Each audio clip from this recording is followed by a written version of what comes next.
Dans cette classe, nous allons apprendre à insérer, visualiser et modifier des paramètres dans le développement des opérations d'esquisse et 3D. Pour les applications de cette classe, ouvrez le fichier Sketch disponible.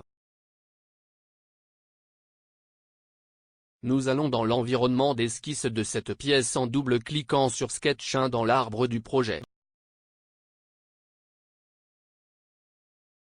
Voyez que l'esquisse est sans cote, alors mettons-la à l'échelle en appliquant les règles de paramétrage. Pour ce faire, nous devons lancer l'outil Dimension et sélectionner la géométrie qui sera mise à l'échelle, qui dans ce cas est la circonférence la plus grande. Notez que puisque c'est la première dimension que nous créons, Inventor la nomme D0. Pour notre organisation, nous pouvons changer ce nom en un autre dont nous pouvons facilement nous souvenir dans les changements futurs. Dans l'emplacement où nous devons entrer la valeur de la mesure, nous allons placer un nom pour cette règle, c'est-à-dire pour ce paramètre.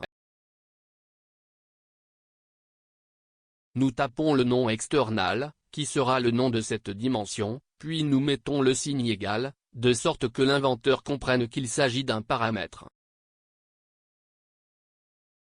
La valeur du diamètre extérieur sera de 50 mm, et pour cela il suffit de placer le nombre 50 après le signe d'égalité. Nous appuyons sur la touche Entrée et voyons que la dimension a été ajoutée.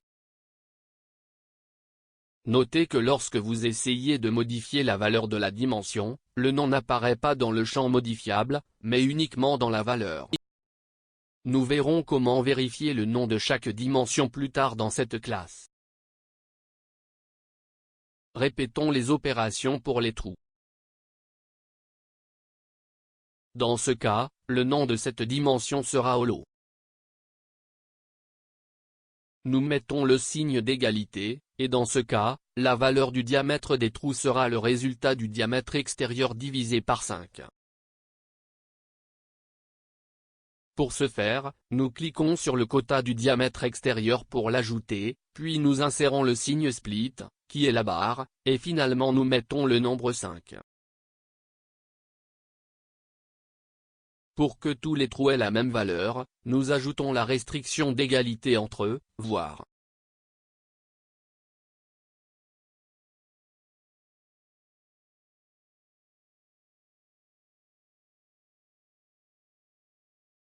Nous répétons les opérations de dimensionnement pour la distance entre les centres des trous.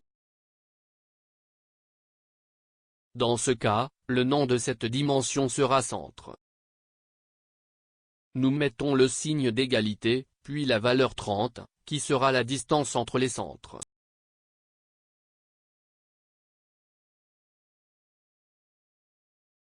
Pour la distance entre les centres des trous restants, nous pouvons ajouter la restriction d'égalité, ou bien l'échelle, et dans ce cas, nous allons à l'échelle. Puisque nous avons déjà défini un paramètre pour cette distance, nous allons le sélectionner. Pour cela, nous cliquons sur cette flèche, puis sur Liste paramétrée, de sorte que les paramètres que nous créons sont répertoriés. Voir qu'une liste de tous les paramètres que nous avons créés apparaît, en fonction de leur nom. Sélectionnons le paramètre centre.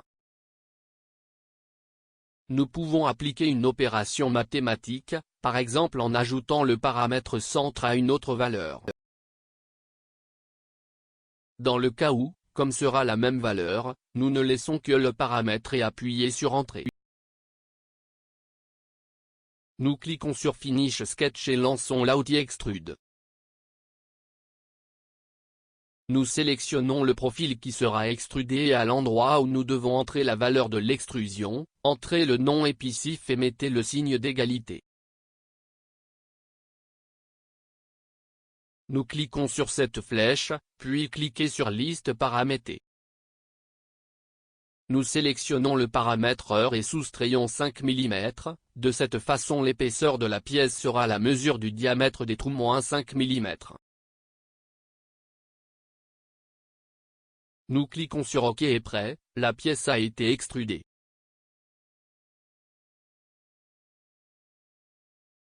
Pour afficher et modifier les paramètres, nous devons lancer l'outil Paramètres. Voir qu'une table avec les noms et les valeurs des paramètres est affichée. Voir que nous pouvons changer à la fois le nom et la valeur de la règle. Pour valider les modifications, cliquez simplement sur Mise à jour.